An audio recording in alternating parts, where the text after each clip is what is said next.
Kathy, thank you very much. I always like to bring to the person who's going to ask me questions someone who lives in my state. So it's great to have a person from Maryland that's here. I thank the sponsoring organizations, the great work that you do on these critically important issues.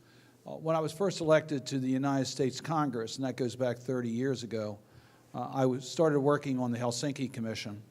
The Helsinki Commission was set up in 1975 that recognized the importance of good governance, human rights, and stability of countries in Europe, Central Asia, the former republics of the Soviet Union, the United States, and Canada. And at that time, we had major human rights struggles. And I saw how important it was for U.S. leadership in order to deal with those human rights issues in Europe.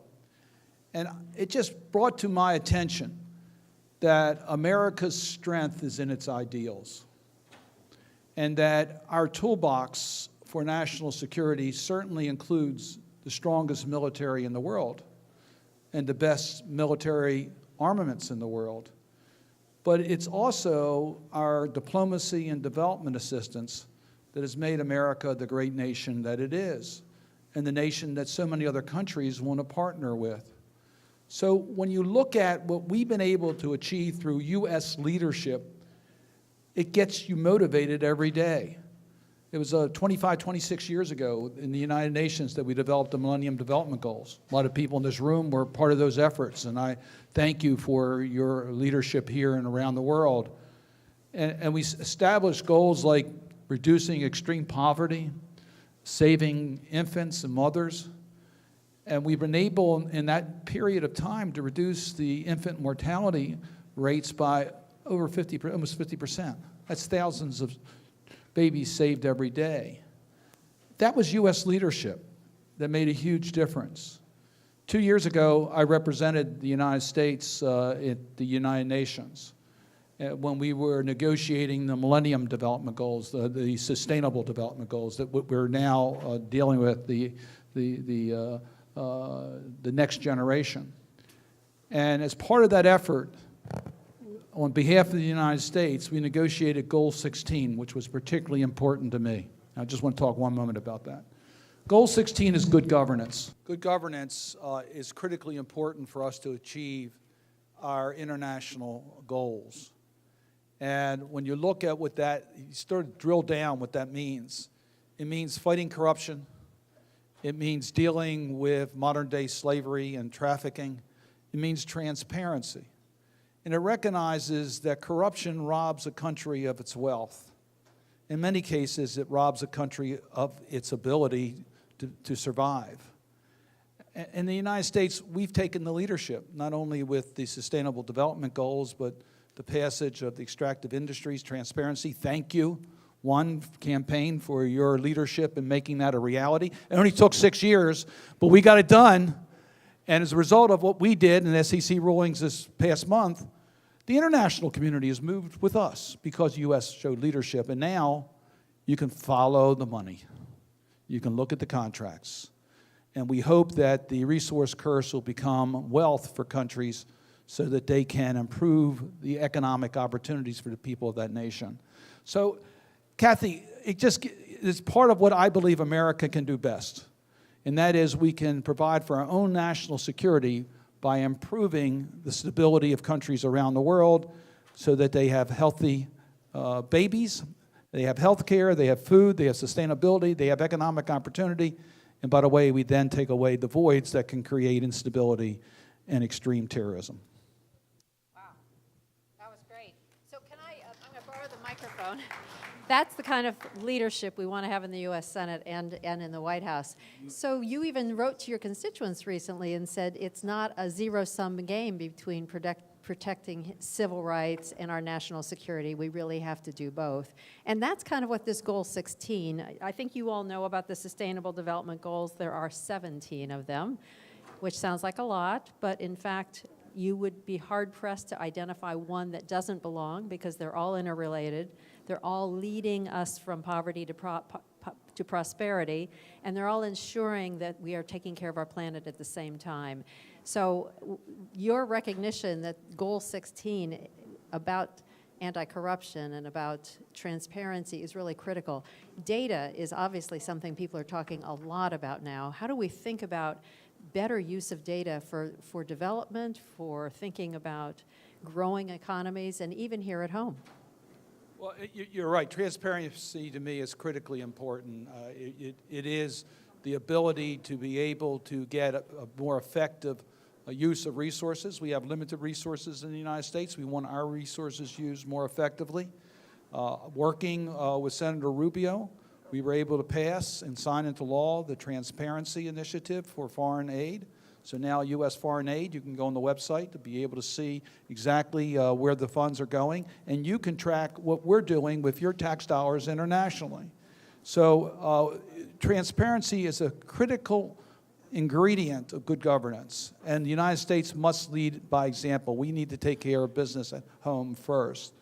And that's why I was so pleased when we were able to get the extractive industries bill finally implemented, that we now will be able to take a look at those companies that are on the U.S. stock exchange as to their individual contracts with foreign countries on extractive materials so that you can track where the money goes. That allows you to be able to make sure first that there's no corruption, that the money actually is going to the owners of the resources, the public, and secondly, that you're getting your best value for the resources that you're putting out, taxpayer dollars. Look, if you look at our foreign assistance budget, it's not big enough. Let's make that clear.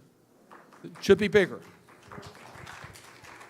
And I support, what we've done on health is critically important. What we've done on food security, critically important.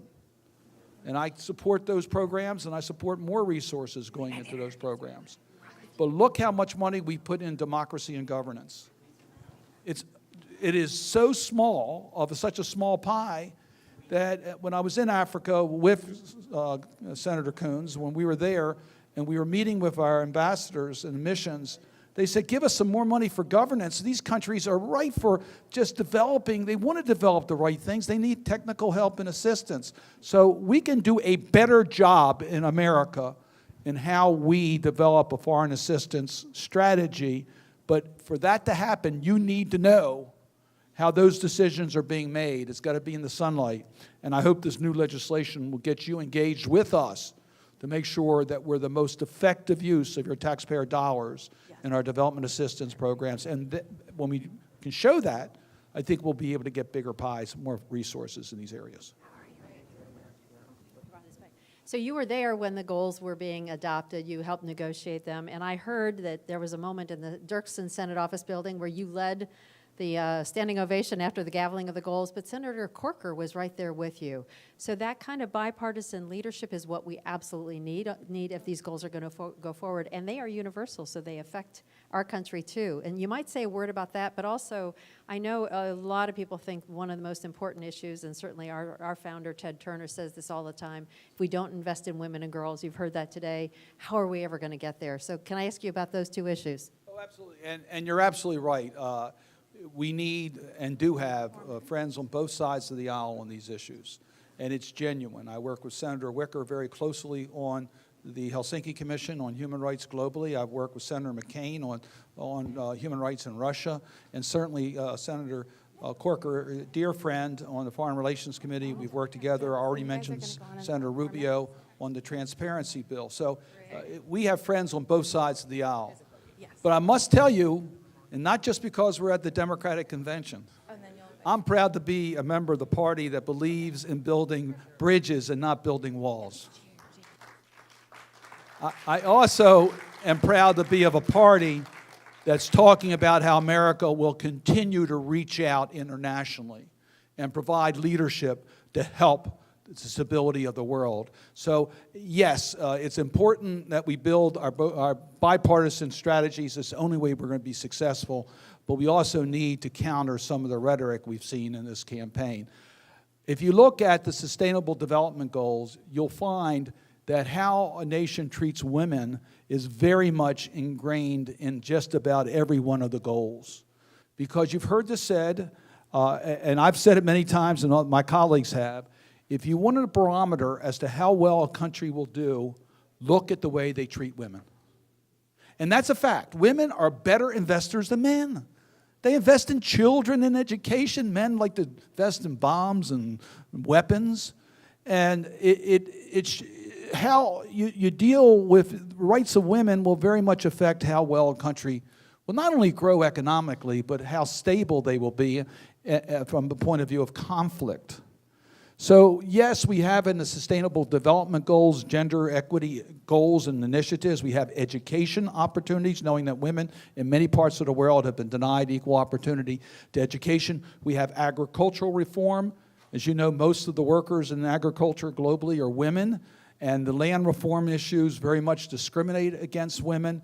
We need to change that internationally, and part of the Sustainable Development Goals are to make sure that we put into all of these efforts our gender equality initiatives to make sure that a country does right by all its people, including its women. Well, and you know, there's not a country in the world that doesn't have an issue with sexual violence against women, so this is something that reminds us that these are universal issues. They affect us all. And I want to just say, I know you know this, but the statistics on Americans' support for strong engagement in the world by the U.S. is very, very high. So we're speaking to the choir, but we do need to keep speaking to the choir. I want to give you a present because you've been such a phenomenal leader on the Sustainable Development Goals. This is a pin that represents the 17 goals and how interrelated they are, and I think you need to have a copy of that, or one of those, just to show your strong support while you're walking around the convention. And I want to close by asking you a question, because the tone was set last night, about hope. What gives you hope? What makes you hopeful about our country and its role in the world? And that looks very lovely on you. Well, first, when you look at the stories of America, you look at stories from your own family, and Senator Kane told his family story this past week, and we'll hear it again, I'm sure, tomorrow. You look at Barack Obama's story, becoming president of the United States. We're going to make history today in Philadelphia when we nominate Hillary Clinton to be the Democratic candidate for president of the United States. When you look at the fact that a grandson of immigrants who came to this country with really nothing of wealth at all is now serving in the United States Senate. When you see those stories, any door can be opened in America. We know the potential of this country. We know this is a great country. And I couldn't agree more with the speakers last night who said that this is a great country. But there's a lot more we can do in America. So what keeps me going is we see how this country has changed the lives of so many people for the better, here and abroad, and we can even do more. So that's what we are together trying to deal with. I introduced this past, I guess 2 weeks ago now, an anti-corruption bill. I just want to mention that briefly because I think you all are familiar with what we do with trafficking in persons. We want to end modern-day slavery. So we publish a report. Every country in the world, including the United States, is rated. No country's perfect. The United States is not perfect. We have trafficking in America. Every country can do better, and the U.S. can show how you can do better. The same thing's true of corruption. No country is pure. And we want to have a rating system so that we can use that as a guide to get international improvement. So what keeps me going about America is that this country was far from perfect when it was created and is far from perfect today. It was Dr. King who said each of us is here for a purpose. Each one of us can make a difference. But collectively, we can bring about change. And that's why you all are engaged in the organizations that are sponsoring this event, to bring about change, to save lives, to give opportunity to people who otherwise will not have that opportunity. And I tell you, that makes me so proud to be in a country that fosters that type of activism. Together, we are going to bring about a better world, a more stable world for our children and grandchildren. Thank you.